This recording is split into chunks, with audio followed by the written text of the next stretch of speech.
I made a video the other day talking about the Ugandan election and how it was completely a sham.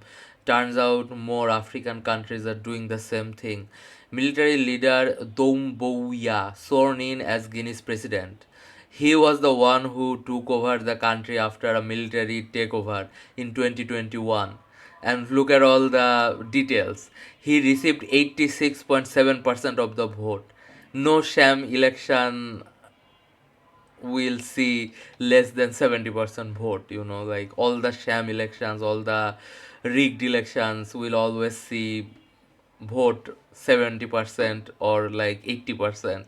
So why am I saying it was a sham election? Because the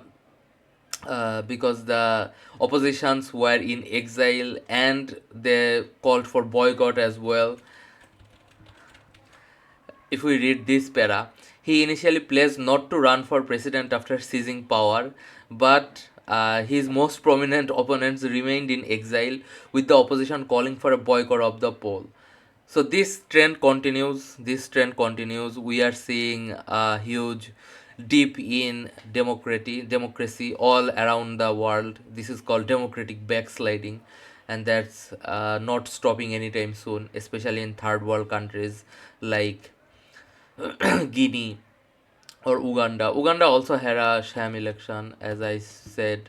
Uganda elections. This president Yoweri Museveni, he was also another person who won through a sham election.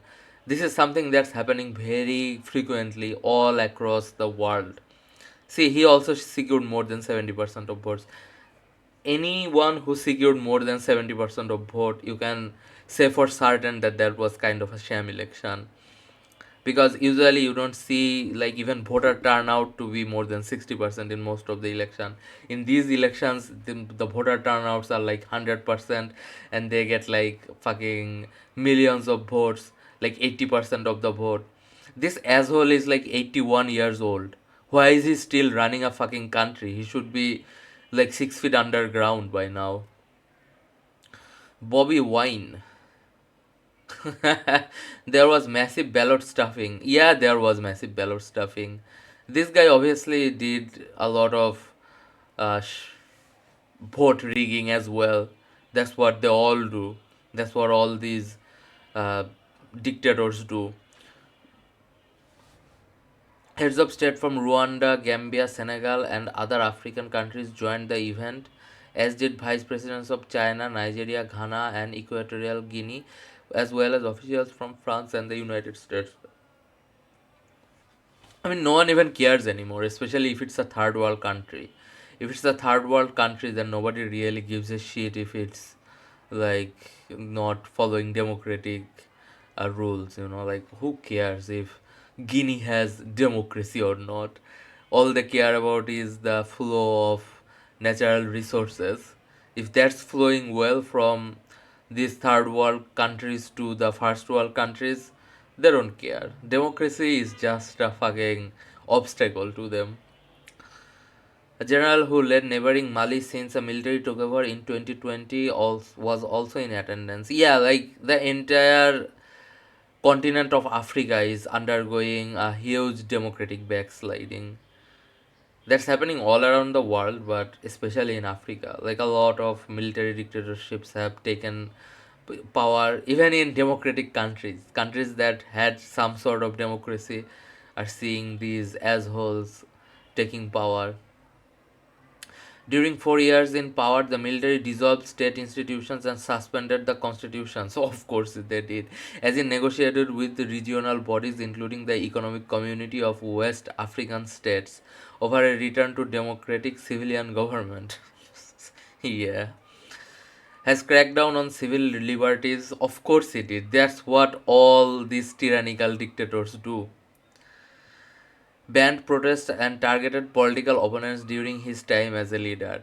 With about 52% of the population living in poverty. See, 52% people in Guinea live under poverty line.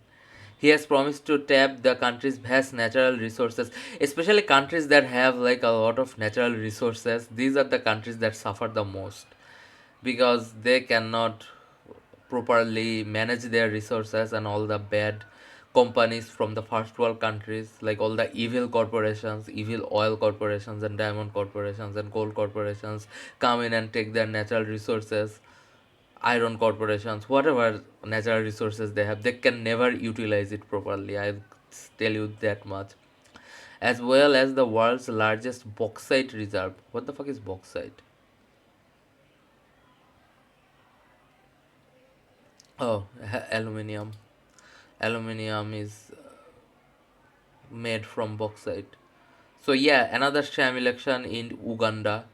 Keep an eye out for other sham elections happening soon in Mali or in other places where the dictators, military dictators, are gonna hold this sham election so that they can come into power and say, "Ooh, I am now a democratic leader." That's what they all do. That's what they all do. This is textbook dictatorship is what it is. And it's not even that uncommon, because like I said, democratic backsliding has been a norm more or less all across the fucking world, especially in the third world countries. So yeah, more sham elections in Guinea. Soon there will be more sham elections in other countries of Africa as well, like Mali and other places. And China obviously wants these things to continue because they like military dictatorship, because China is kind of like a military dictatorship. I mean, it is a dictatorship and the military has a lot of power, but the main power is kind of in the civilian uh, government, although it's not civilian in the sense of being totally civilian. It's mostly just the CCP members. So yeah, that's gonna be the video about Guinea's new sham election. Like, comment, and subscribe. Bye.